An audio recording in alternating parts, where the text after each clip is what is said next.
Kurang semangat. Saya jauh-jauh dari Jawa Timur ini, Pak. Assalamualaikum warahmatullahi wabarakatuh.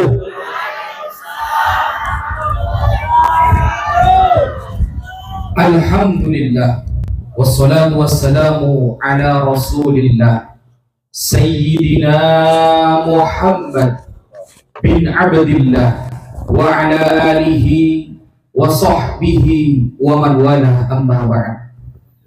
Yang saya ta'zimi, yang saya hormati, mudiru hadal ma'had, sahibu hadal majlis, Al-Ustaz Muhammad Rizal Al-Hafidh. Dan yang sangat saya hormati, di sini ada Bapak Bupati Indragiri yang diwakili oleh Bapak Sekretaris Daerah, yaitu Dr. Andes Tantowi Jauhari. Yang saya hormati anggota DPRD Indragiri Hilir, yang salah satunya adalah Sayyid Abdul Aziz. Dan yang saya hormati Bapak Camat Tembilahan Hulu, dan juga Bapak Kapolsek Tembilahan Hulu, dan tak lupa pula kepada KUA Tembilahan Hulu, dan juga yang saya hormati Bapak Lurah Tembilahan Hulu, dan juga yang saya ta'zimi Dewan Juri Festival Banjari dan Habsyi. Dan tadi yang sudah membaca Al-Quran dengan suara yang indah, Al-Ustaz Nurul Huda, yang sangat saya ta'zimi, Samsul Huda, Syamsul, matahari, nur, cahaya, sama. Dan yang saya hormati Bapak RT dan RW dan seluruh para peserta festival. Tak lupa pula salam hormat istimewa saya kepada seluruh jami'il muslimin wal muslimat, mukminin wal mukminat yang hadir pada acara malam hari ini. Semoga pertemuan kita pada malam hari ini menjadi wasilah nanti di akhirat kita berkumpul diakui sebagai umat Nabi Muhammad SAW.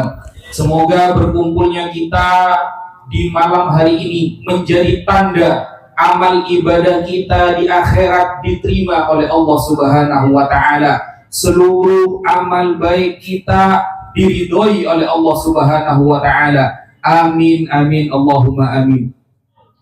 Al-Ustaz Muhammad Rizal Al-Hafidh memberikan Al-Fakir amanah untuk menyampaikan apa-apa yang bisa dibawa pulang tentang Isra wal Mi'raj.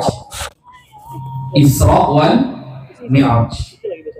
Maka yang pertama kali wajib dibawa pulang oleh bapak-bapak, ibu-ibu adalah, dan yang harus kita tekankan di dalam hati, ini kita ambil yang paling enteng dulu. Setiap kita mendengarkan nama Nabi Muhammad, kita harus berselawat. Siap? Bapak-bapak, ibu-ibu siap berselawat kepada Nabi?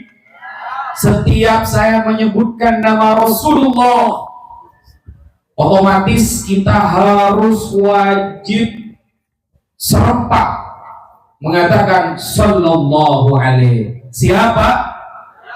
Kalau gak siap saya langsung pulang setelah ini, Pak, ya. Itu yang pertama. Kenapa? Karena itu adalah amalan yang paling enteng, yang menunjukkan seseorang itu ingat gak dengan nabinya. Acara Festival Banjari dan Habsyi bukan sekedar lomba yang ada hadiahnya, bukan sekedar lomba mengumpulkan para pendengar suaranya, bukan hanya lomba yang ada tim dan pesertanya, bukan hanya lomba yang diadakan oleh pesantren di mana-mana, tetapi festival lomba sholawat itu menunjukkan umat seberapa besar cintanya kepada nabinya. Jadi kalau baca sholawat, itu menunjukkan kita sedang mengamalkan apa yang pernah disampaikan para sahabat dulu 1400 tahun yang lalu. Ada sahabat yang terkenal suaranya paling enak, Al-Qur'annya terkenal hafalannya. Siapa? Beliau adalah sahabat Abdullah bin Mas'ud radhiyallahu anhu. Hapus aja lah. Sahabat Abdullah bin Mas'ud mengatakan, "Ahsinus sholata alaihi." Perbaguslah bacaan sholawat kamu kepada Nabi. Kalau kamu memperbaiki bacaan kamu kepada Nabi, sholawat kamu kepada Nabi, bisa jadi nanti itu yang diterima oleh Allah. Kita mau adakan sholat kita berubah-ubah. Sholat kita berubah-ubah. Ada istiqomah sholatnya, tetapi baru takbiratul ihram yang diingat angsuran berban lunas. Baru Allahu Akbar itu pikirannya sudah ada di pasar mana-mana. Kita mau mengadakan sholat tidak bisa. Sholat kita wudhu saja. Wudhu, tidak usah bab sholat itu tinggi banyak. Sholat itu Rasulullah langsung dari Masjidil Haram ke Masjidil Aqsa ke Sidratul Muntaha. Itu terlalu tinggi untuk kita bahas. Wudhu saja. Misalnya saya tanya kepada teman-teman yang ada di sini, hafalkah kalian batal-batalnya wudhu? Hafalkah kalian sunnah-sunnahnya wudhu? Hafalkah kalian makruh-makruhnya wudhu? Hafalkah kalian nawaitul wudhu? Hafalkah kalian semua bab yang berkaitan dengan wudhu? Mungkin hanya berapa persen yang paham. Padahal sebelum menuju sholat, yang sholat adalah munajat bainar rabb wa abdi, antara Tuhan dengan hambanya. Ada beberapa tata cara yang harus kita lakukan. Wudhu, kalau dulu salah satu cucu Rasulullah SAW, Sayyidina Husain dan Sayyidina Hasan radhiyallahu anhu, beliau kalau wudhu itu nangis. Itu beliau. Kalau kita nggak bisa kayak beliau. Ya minimal nirulah ini. Beliau menangis. Kenapa? Yang akan beliau hadapi adalah orang, yang akan beliau hadapi adalah zat yang menciptakan beliau. Yang akan beliau hadapi adalah zat yang memberikan beliau rezeki. Yang akan dihadapi adalah zat yang akan menentukan bainan nari wal jannah, antara surga dan neraka. Jadi wudhu itu sudah berputar dulu. Dan kita sekarang kadang wudhu hanya karena bajunya nggak mau kena basah, wudhunya nggak sampai siku, wudhunya nggak sampai siku. Ada sekarang ajaran baru, wudhu 2 kali batal, 1 kali sisa 1 katanya.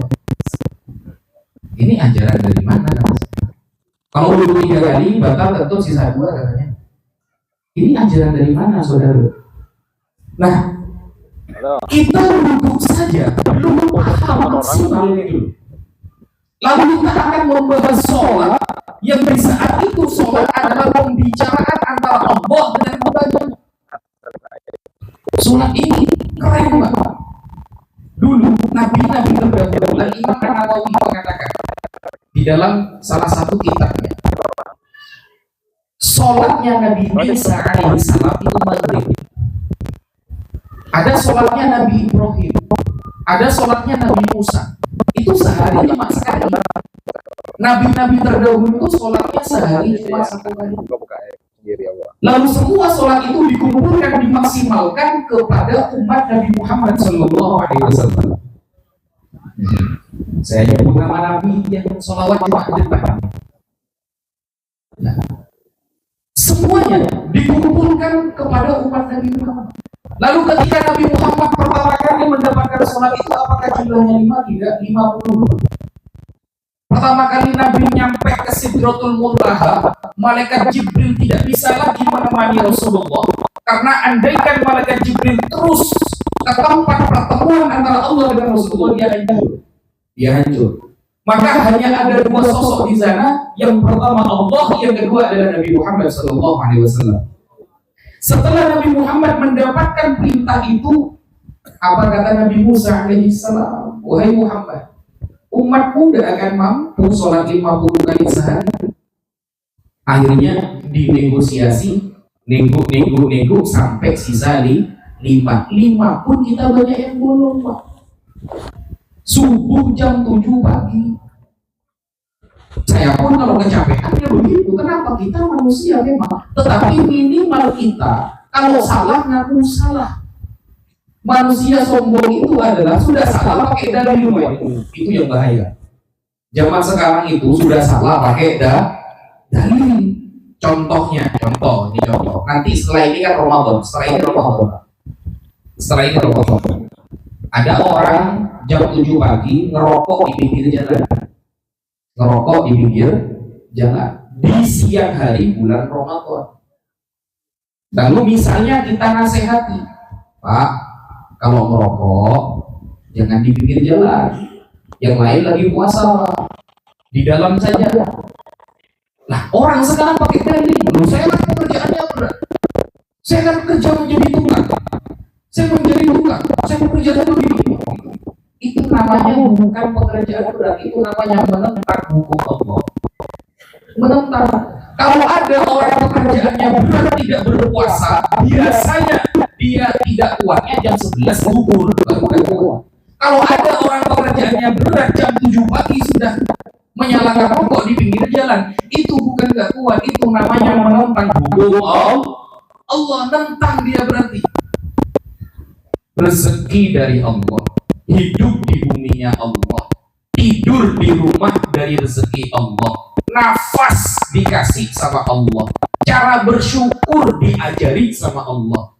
Kalau kita dikasih uang 1 triliun, misalnya ada orang nih ngasih uang 1 triliun, kita pasti taat orang, pasti taat. Mau disuruh apapun akan kita lakukan. Bagaimana dengan Allah yang dari kemarin gak lupa dengan nafas kita? Bagaimana dengan Allah yang sejak kemarin gak lupa dengan rezeki kita? Bagaimana dengan Allah yang sejak dulu gak pernah lupa ngasih makan orang tua kita? Bagaimana dengan Allah yang gak pernah lupa ngasih kita rumah tanpa bencana? Bagaimana dengan Allah yang gak pernah lupa dengan apa yang kita inginkan lalu Allah kabulkan? Lalu mengatakan, wah ini kan hasil usaha saya. Orang sekarang, ya Allah, ketika sudah dikasih kekayaan, ketika dikasih sebuah jabatan, hasil saya katanya. Padahal dari kemarin dia andaikan tanpa ditolong Allah, dia bukan siapa-siapa. Saya andaikan tidak ditolong Allah, maka saya tidak bisa mempelajari kitab-kitab para ulama. Saya tidak akan pernah nyampe ke Indragiri tanpa pertolongan dari Allah Subhanahu wa Ta'ala. Maka kisah Isra Mi'raj itu bukan hanya dipahami bab tema sholat, bukan hanya dipahami bab tema perjalanan Nabi, bukan hanya dipahami bab tentang Nabi dapat perintah ibadah, tapi di sini kita yang akan kita bahas yang paling pertama adalah siapa kita dan siapa Nabi Muhammad SAW. Itu yang paling penting. Orang kalau sudah sadar dirinya bukan siapa-siapa, orang kalau sudah sadar bahwa Nabi Muhammad Nabinya, maka ketika dia akan melakukan maksiat, dia akan punya rasa malu. Karena malu. Sekarang misalnya zaman adalah saling melaknat. Sekarang di media sosial mencaci maki antara umat Islam sudah biasa. Kita, misalnya saya Nahdlatul Ulama, ketemu saudara saya yang Muhammadiyah, itu kayak ketemu orang kafir tahun ini. Padahal sholatnya sama, Al-Qur'annya sama, Nabinya sama, beda paham diskusi, tapi wajib saling menghormati. Nabinya sama, belum tentu kita yang selamat loh. Belum tentu. Jangan mengatakan, saya kan sudah begini, pasti saya dong yang masuk surga. Surga itu nggak bisa lo coupling, nggak bisa lo coupling, nggak bisa. Penentuan orang hidup itu nanti di akhir hayatnya. Kita ketemu lain organisasi itu kayak ketemu orang kafir zaman ini. Padahal dulu Rasulullah Shallallahu Alaihi Wasallam. Ya selawat sedikit kan ya. Ya saya doakan yang selawat, setiap saya menyebut nama Nabi, dia selawat, saya doakan semua urusan dunianya dipermudah oleh Allah. Yang gak selawat semoga cepat mati, biar gak jadi umat di Indonesia, Pak. Dulu ada 2 suku itu yang saling bertengkar puluhan tahun, namanya suku Khazraj dan Aus. Suku Aus dan suku Khazraj. Ada suku dari kalangan sahabat Muhajirin dan Ansor. Mereka puluhan tahun sok-sokan paling keren sukunya yang bisa mendamaikan Nabi Muhammad SAW. Semua cara nasihat sudah dilakukan, mereka tetap merasa paling keren, paling angkuh, paling bener. Yang suku dari kalangan sahabat muhajirin merasa mereka yang paling hebat. Yang dari kalangan Ansar begitu, dari kalangan suku Aus dan Khazraj begitu juga. Puluhan tahun yang berhasil mendamaikan mereka adalah Nabi Muhammad SAW. Lucunya, kita sekarang ketemu saudara muslim itu kayak ketemu orang kafir. Itu lucunya. Hanya permasalahan ada yang kunut, ada yang enggak. Yang salah kan yang enggak sholat sebenarnya, bukannya enggak. Saya kunut dalilnya. Oh, saya punya dalil. Saya kunut. Mana dalilnya? An Anas bin Malik, karena Rasulullah yang kunut fi fajri hatta faraq dunya, wah Muslim. Ada hadisnya. Yang enggak kunut, ada hadisnya. Yang salahnya enggak sholat. Gitu. Ada orang sholat tarawih 20 rakaat. Ada yang tarawih 8 rakaat. Ya sudah gitu. Mau debatnya diskusi ilmiah, tapi jangan dijadikan musuh. Kalau dijadikan musuh, surga itu bukan milik kita, milik Allah. Yang berhak kasih syafaat bukan kita, tapi Nabi Muhammad. Nabi Muhammad memberikan izin syafaat itu kepada para ulama itu sudah kita itu ulama. Kamu gak ikut ulama terserah, tapi kamu tetap saudara saya. Kita kiblatnya sama, kita Qurannya sama, kita nabinya sama, gitu loh. Sekarang itu kesombongan umat sekarang. Jadi jangan mengatakan orang lain sombong. Kita ini sombong semua, Pak. Kita kalau lihat TikTok berjam-jam bisa. Kalau lihat kita para ulama 5 menit kita langsung ngantuk, betul apa tidak? Al-Quran di rumah. Al-Quran itu kan di rumah kan ya? Kan ada bacaan tuh di Al-Quran itu. La yamassuhu illal mutahhar. Gak boleh pegang Al-Quran kecuali suci. Kan artinya begitu kan? Itu baru kulitnya Quran itu. La yamassuhu illal mutahhar. Gak boleh pegang Quran kecuali orang yang suci. Berarti kalau ada orang jarang pegang Quran, orangnya sering najis. Begitu. Jadi kalau ada orang jarang baca Quran, berarti jarang punya wudu. Kalau jarang punya wudu, pasti tidak mau pegang Quran. Makanya Quran itu di rumah cuma dibaca. Sehingga ketika diambil satu, derek semua.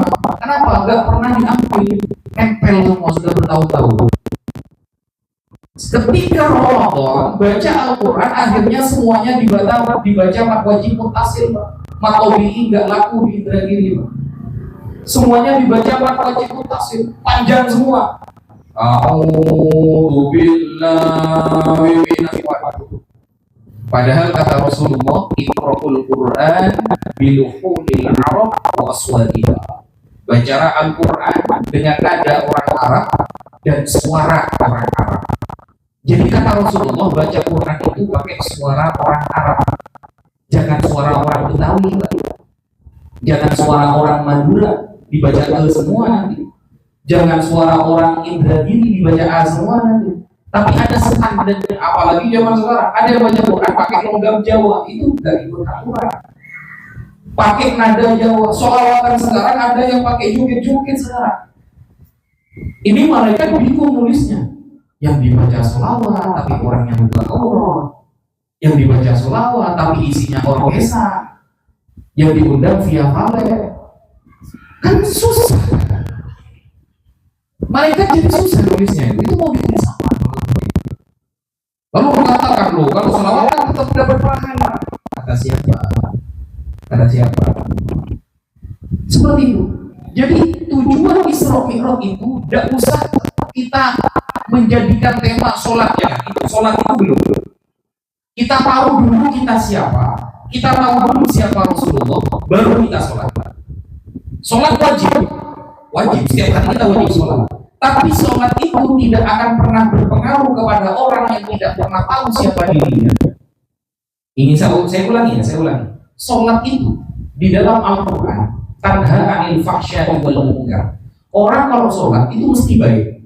Yang ngomong siapa? Allah di dalam Al-Quran. Orang kalau sholatnya istiqomah pasti orang yang baik. Yang ngomong bukan saya, tapi Allah. Tetapi selama kamu sholat tidak pernah tahu siapa diri kamu, tidak pernah tahu siapa Rasulullah, tidak pernah tahu bagaimana Allah menghidupkan kamu, maka selamanya sholat itu cuma dijadikan kewajiban. Allahu Akbar, Assalamualaikum, selesai. Allahu Akbar, Assalamualaikum, selesai. Enggak efek sama sekali. Makanya betapa banyak orang yang sholat tetap tidak jujur, banyak orang yang sholat tetap melakukan hal-hal yang buruk, tetap orang-orang sholat melakukan hal-hal itu banyak sekali. Kenapa? Dia sholat cuma sebagai kewajiban, takut masuk neraka, sudah titik.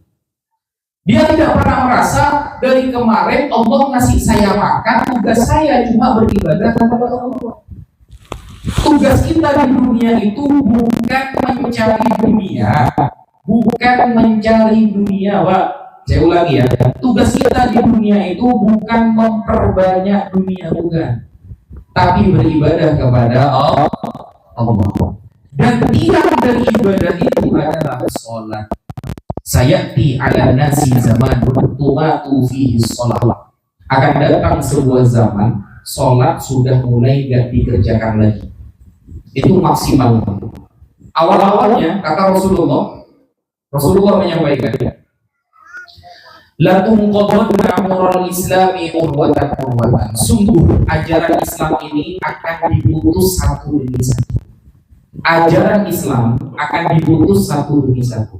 Fakullama intaqadat urwatun tashabbathan nasu billati talima. Setiap ada satu ajaran yang diputus, orang-orang akan berkasak-kusuk, akan bermusyawarah untuk memutus ajaran selanjutnya. Awwaluhunna al-hukm. Yang pertama kali diputus nanti adalah tentang berhukum dengan hukum Allah. Ibu-ibu misalnya, jilbab. Jilbab itu tujuannya apa? Untuk menutupi aurat.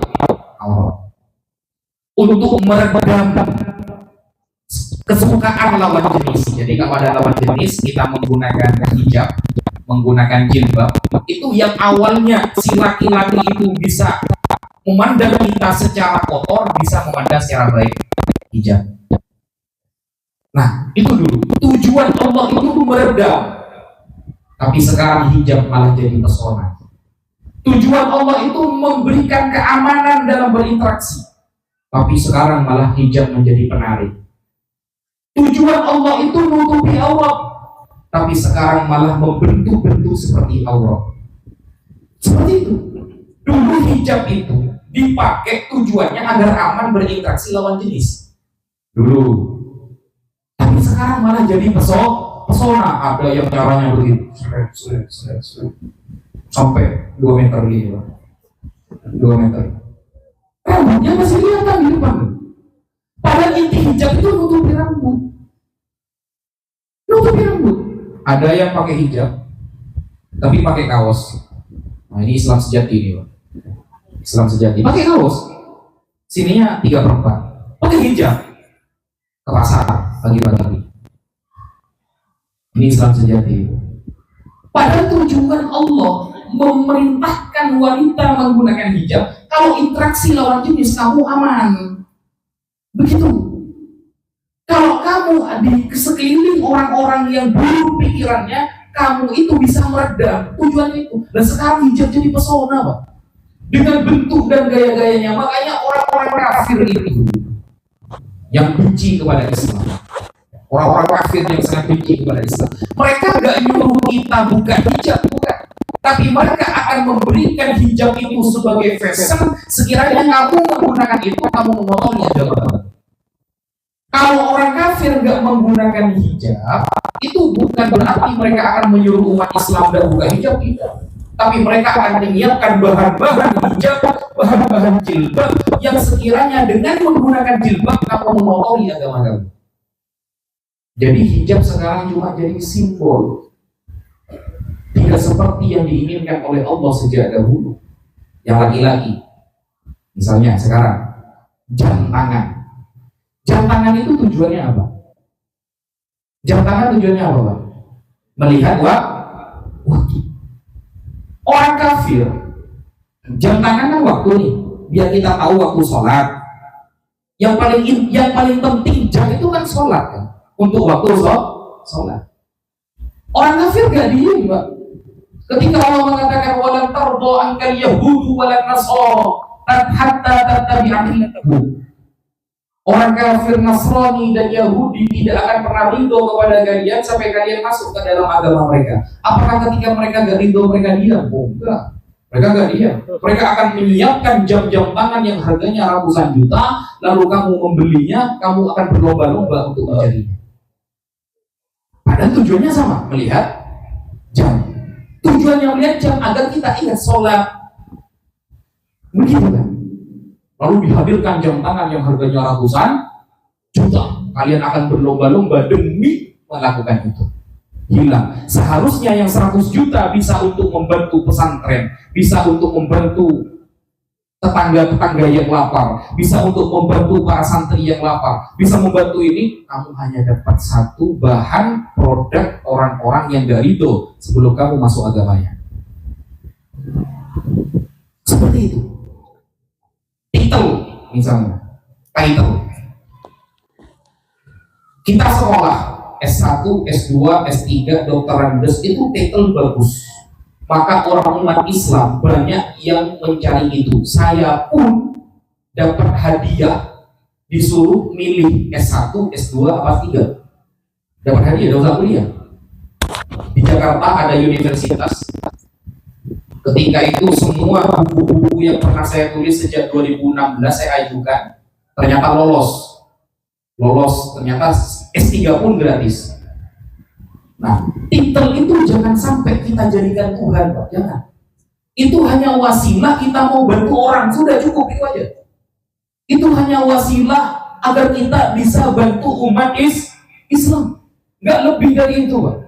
Dibuat bangga-banggaan dosa, dibuat mencari kekayaan dosa, dibuat apapun kecuali niat kita. Dengan titel itu kita akan bisa banyak membantu masyarakat. Sudah, itu cukup. Agar kita tidak diperbudak oleh hal itu. Kenapa orang-orang kafir sehingga ada beberapa teman saya santri. Ini cerita nyata ya.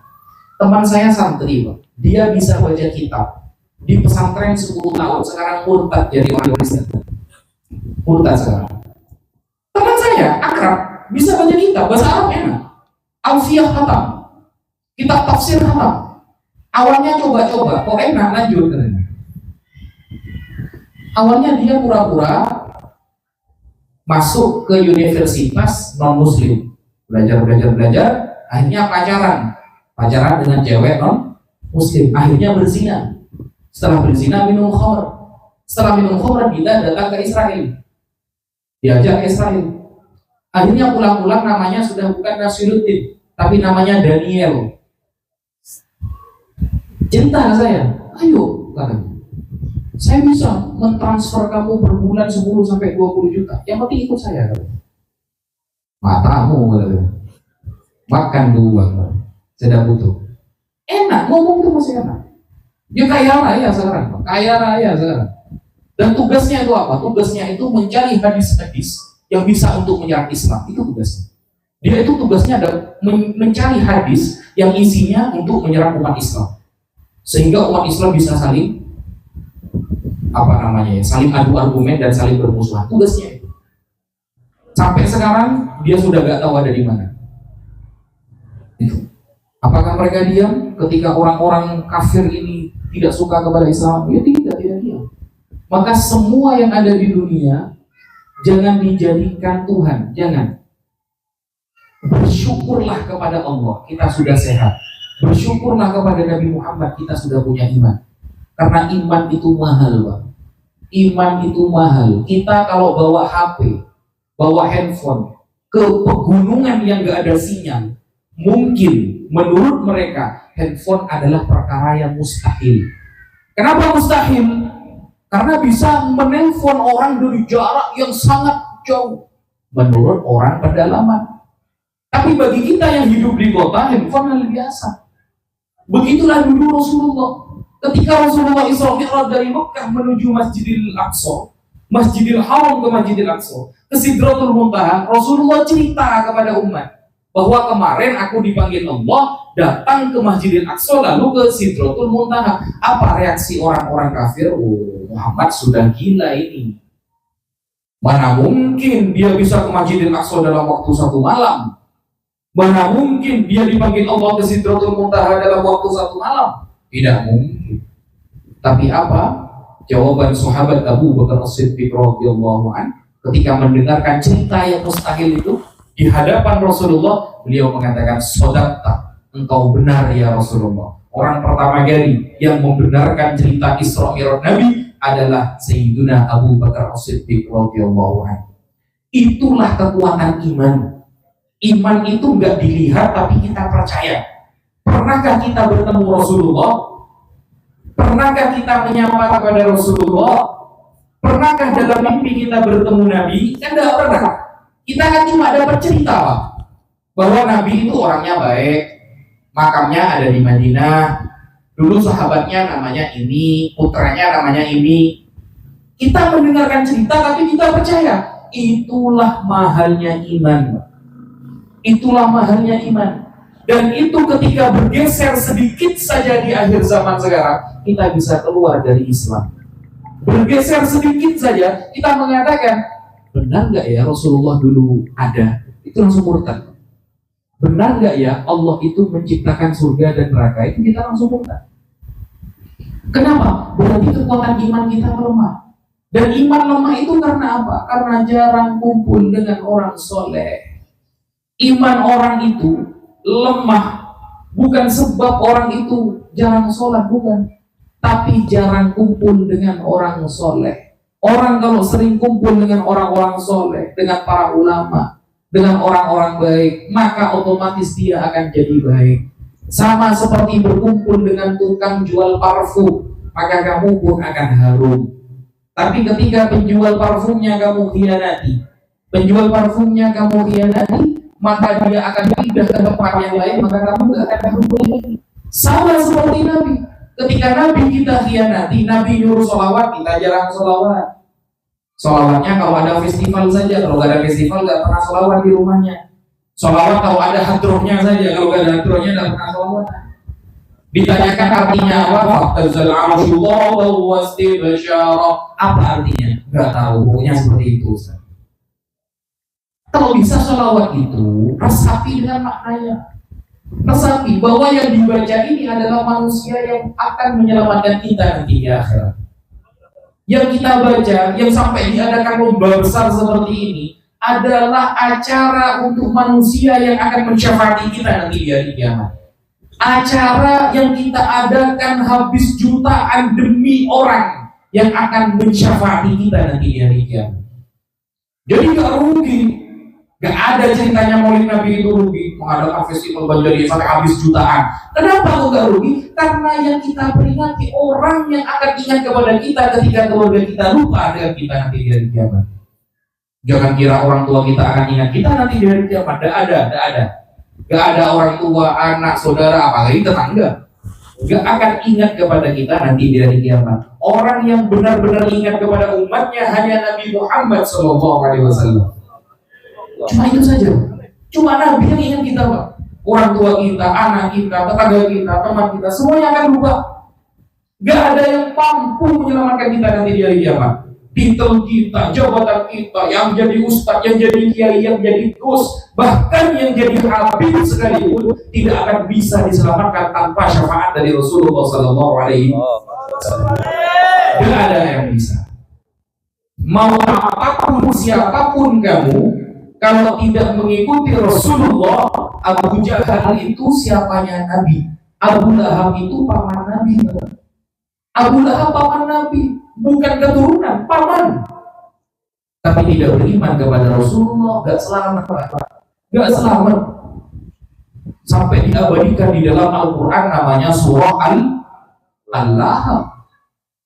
Tabbat syada Abi Lahabi wa tab, diabadikan. Siapa yang diabadikan? Paman Nabi itu. Paman Nabi. Tapi Nabi sebagai kemanusiaan, beliau gak terima kalau beliau selalu diejek. Makanya dulu ada sahabat Surah yang dibaca itu Abu Lahab terus. Setiap surah itu dibaca Abu Lahab terus. Sampai Nabi bilang, gak ada surah lain. Kenapa ya? Nabi itu manusia. Mau gak mau kalau pamannya dicaci maki, beliau gak terima kan? Mau gak mau kalau ada keturunannya dicaci maki kan beliau gak terima gitu.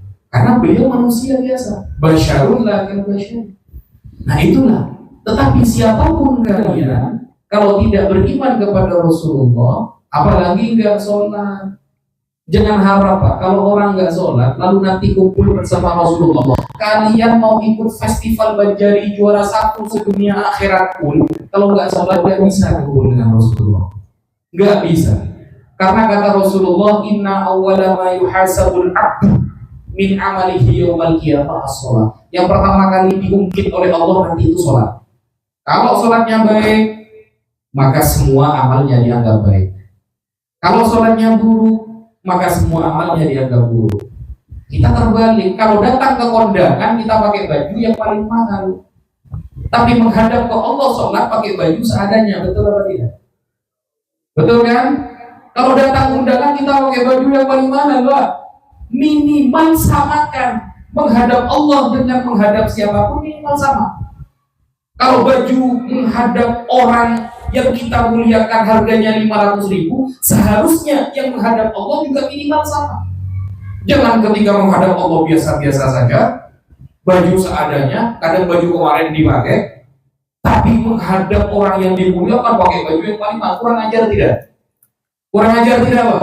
Kurang ajar. Padahal baju itu rezekinya dari Allah. Dari Allah rezekinya.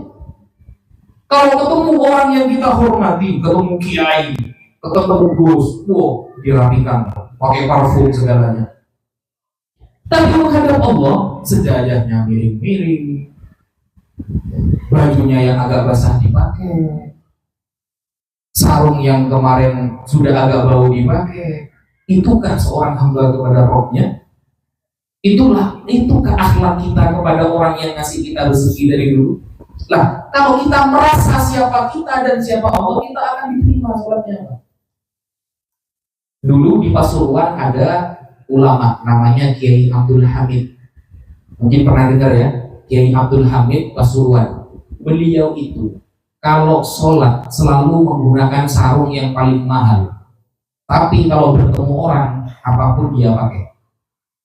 Jadi Kiai Abdul Hamid dulu setengah jam sebelum adzan itu sudah ingin bertemu dengan Allah, munajat sholatnya itu. Ini sholatnya orang-orang dulu ini yang harus kita tiru, rapi, parfum yang paling mahal dipakai. Kadang kita umroh, kalau umroh kan ada parfum yang harga jutaan gitu. Itu yang paling intim untuk sholat, bukan untuk acara, bukan. Parfum acara cukup yang 100.000 orang bilang apa kita dapat senang. Tapi ketika bertemu Allah yang jutaan itu yang pakai. Karena kenapa? Kata Allah, man taqarraba ilayya shibran taqarrabu ilayhi zira'an. Kalau kamu mendekat kepadamu 1 jengkal, aku akan mendekat kepadamu 1 zira', 1 meter.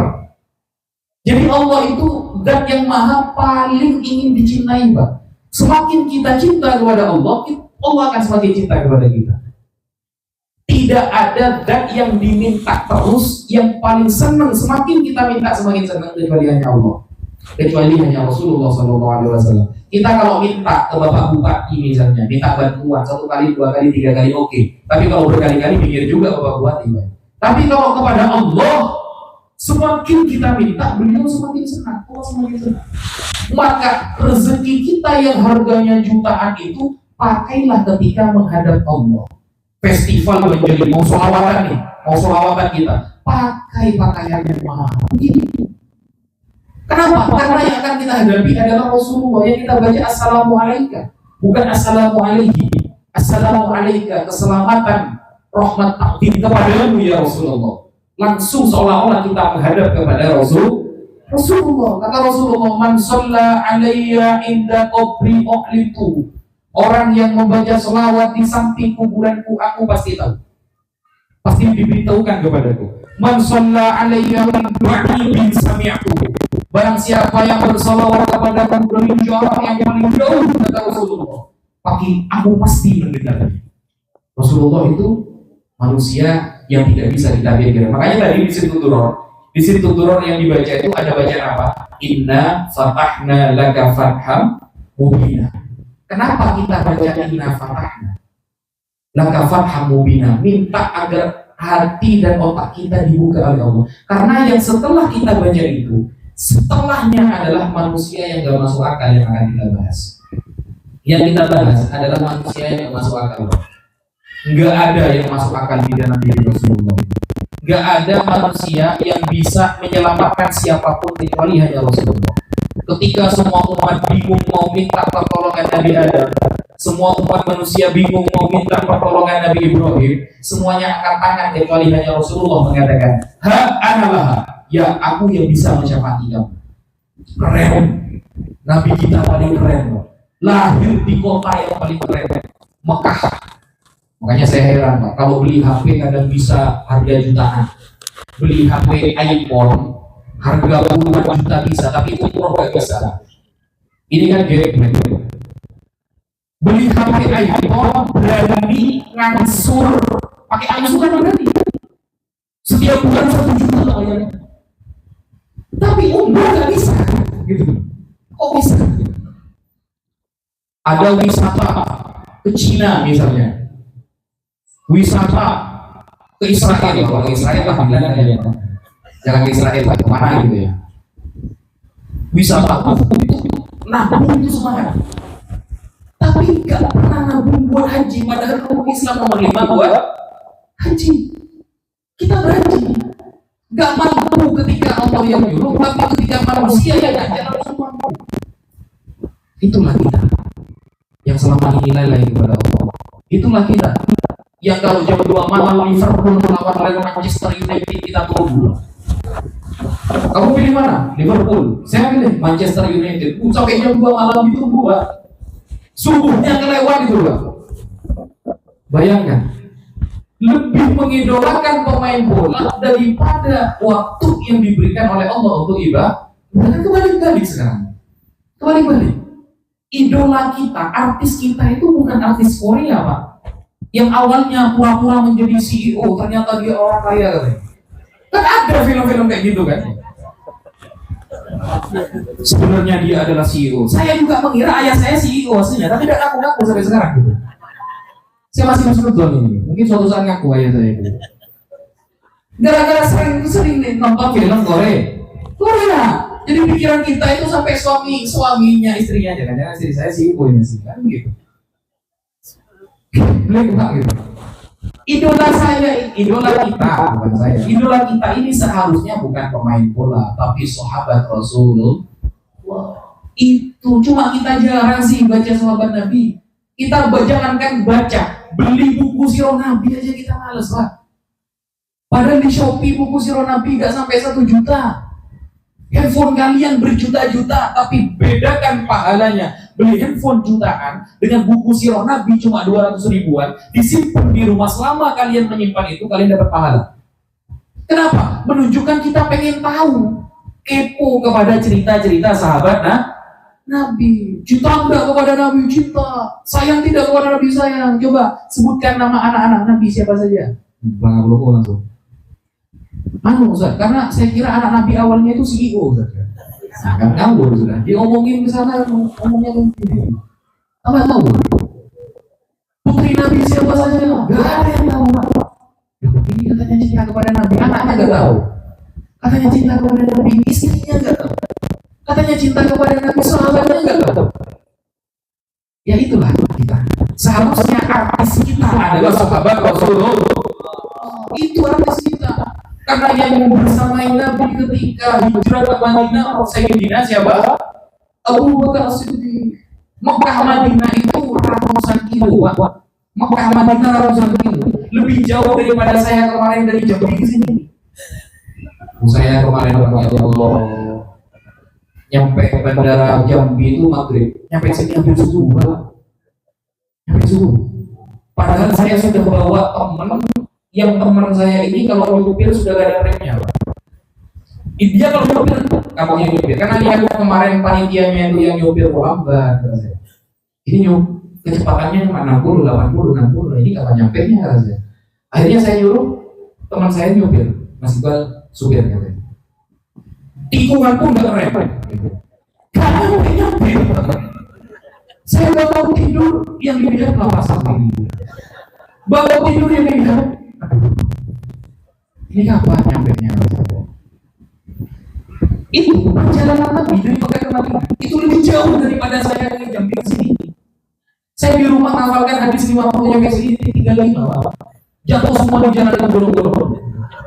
Apalagi tadi malam saya itu acara di Tanjung Teluk Pinang. Pak, itu kalau orang hamil melahirkan gitu Pak. Saya sampai nanya sebenarnya, Ustaz benar lewat sini Ustaz. Saya curiga jangan-jangan PKI ini Ustaz. Saya mau dibawa ke Lampung.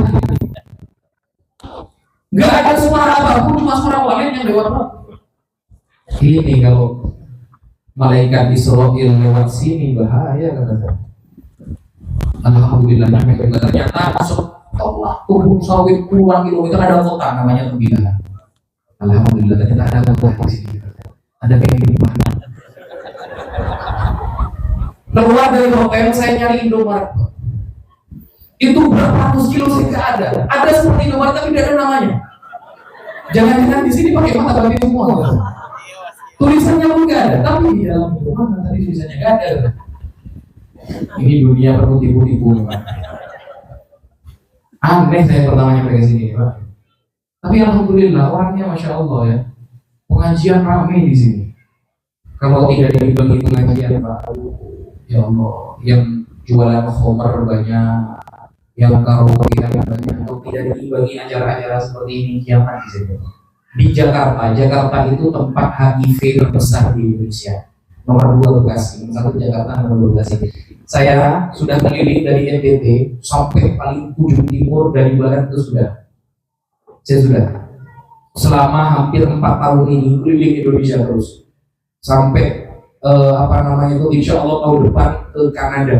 Itu sudah setiap saya di hotel mesti ada cowok cewek auratnya itu terbuka dan yang pasti mau ngapain kalau seperti itu? Masa mau tahlilan kayak gitu? Gak mungkin tahlilan bagi kayak gitu. Sampai pernah ada salah satu wanita masuk ke kamar saya, tok-tokan. Assalamualaikum. Assalamualaikum. Saya buka. Mas, sampai yang pesan saya katanya. Atas nama ini. Pesan apa Mbak gitu tuh? Loh ini aplikasinya. Astagfirullah. Kalau Nabi Yusuf mengatakan qala ma'adallah, aku berlindung kepada Allah. Berhubung saya mengatakan innal mubadzirin kanu ikhwana syayatin. Jadi mubadzirin gitu. Pernah terjadi sama ini? Pernah. Dunia rusak. Sebab apa rusaknya? Sebab HP. Makanya mancing di zaman ini dapat pahala. Orang mancing zaman sekarang itu dapat pahala. Untuk ketika niatnya meninggalkan dunia handphone itu aduh. Orang selingkuh lewat HP. Orang semua melakukan keburukan lewat HP. Semuanya lewat HP. Makanya jangan senang kalau ada anak pintar main HP, jangan. Malah harus curiga. Kalau ada anak pintar main HP harus curiga. Kemarin ada berita di Jakarta, ada anak membakar ibunya gara-gara top up game oleh ibunya gak dikasih uang. Si anak mau top up game sama ibunya ada dikasih uang, ibunya dibakar, dibunuh ibunya. Mau kita punya anak seperti itu? Mau sekolah dimanapun, setinggi apapun titelnya, pesan kepada anak jangan jauh-jauh dari orang soleh. Kamu mau sekolah di Amerika, monggo. Mau sekolah di Kanada, monggo. Terserah. Tapi jangan jauh-jauh dari para ulama. Kenapa? Kalau dia terselip, ada yang menasehati. Gitu loh. Karena hidup sekarang kalau bukan karena para ulama, Kiai Haji Maimun Zubair sudah wafat. Kiai-kiai kita yang sepuh-sepuh sudah wafat semua. Kiai-kiai pengasuh pesantren di Jawa yang santrinya puluhan ribu, sekarang sudah banyak yang wafat. Itulah paku bumi. Jadi kalau ada orang soleh, maka berterima kasihlah kepada dia. Kenapa? Dia yang jaga bumi itu.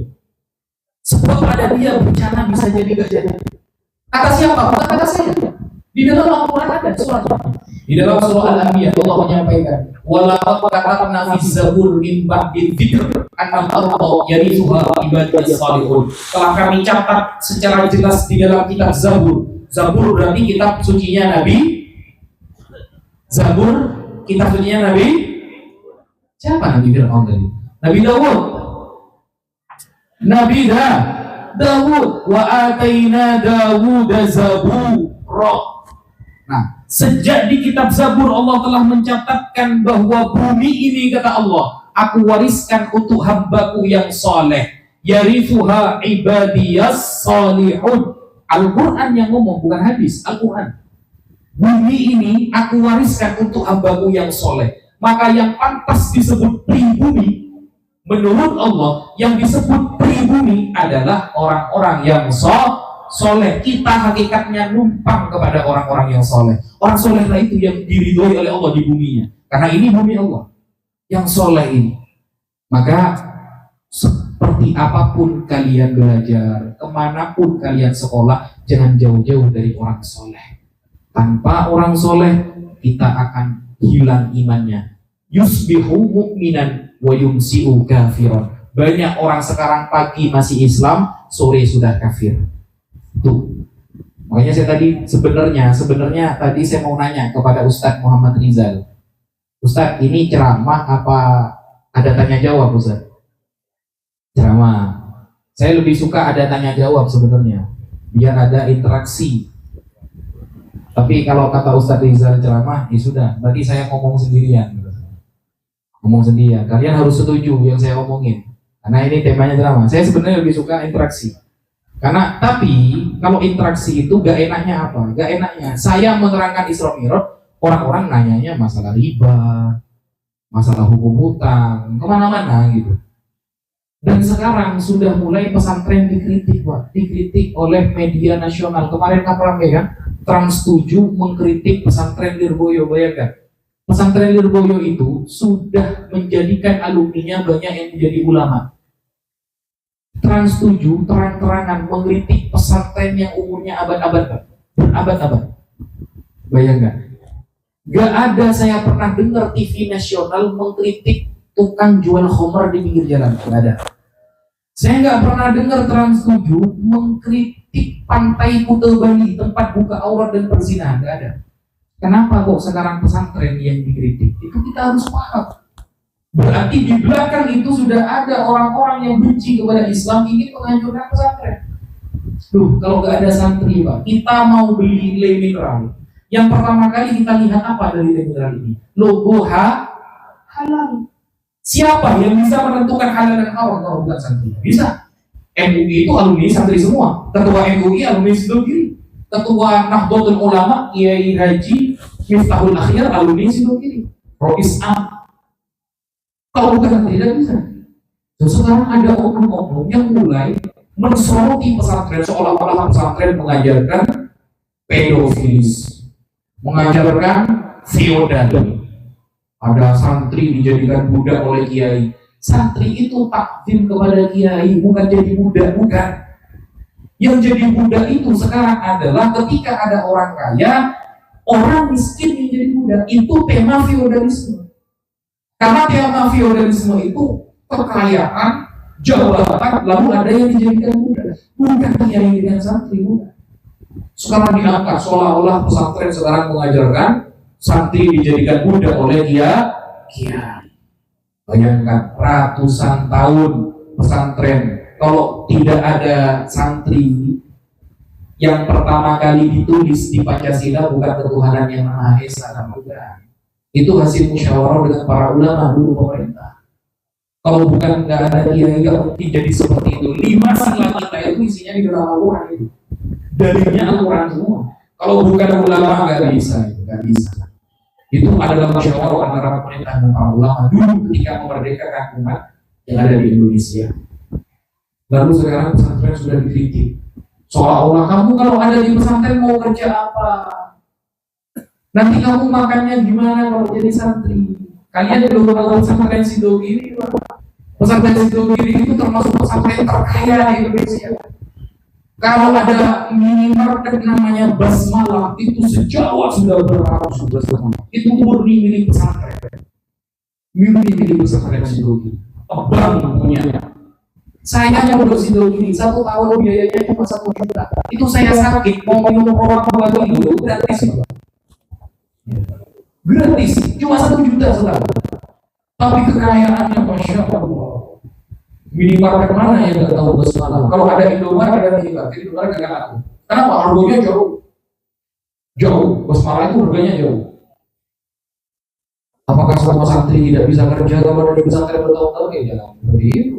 Saya saja dagang parfum, dagang baju, punya toko, punya sawah, punya kambing, dagang. Harus seperti itu, harus usaha. Kan kalau kita digejer misalnya santri nanti, saya dulu seperti itu.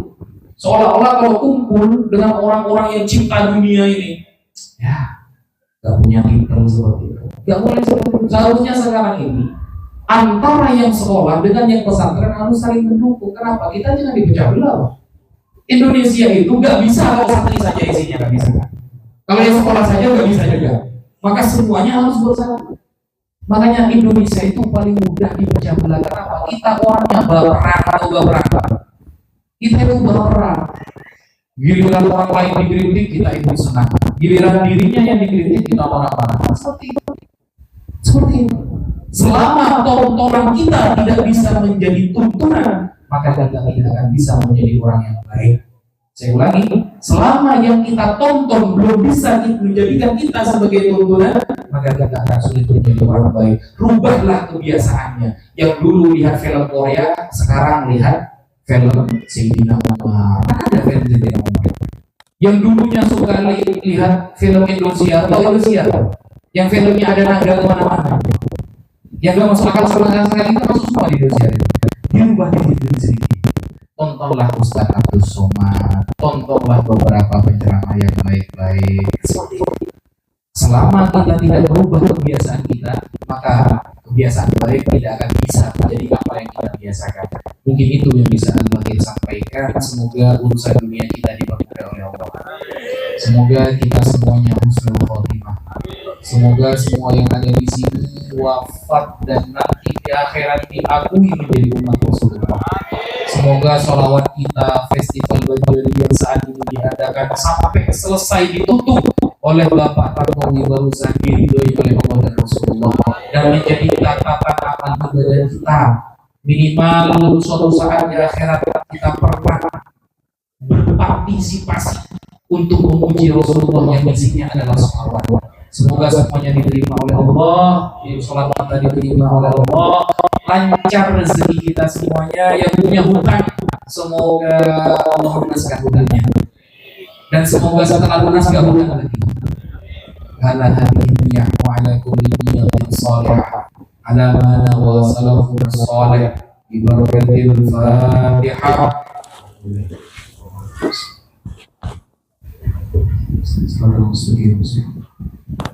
هكذا منا لو سمعتم من كلامي الخطأ والنسيان أقول لكم عفوا كثيرا ونعفو بكم والسلام عليكم ورحمة الله وبركاته.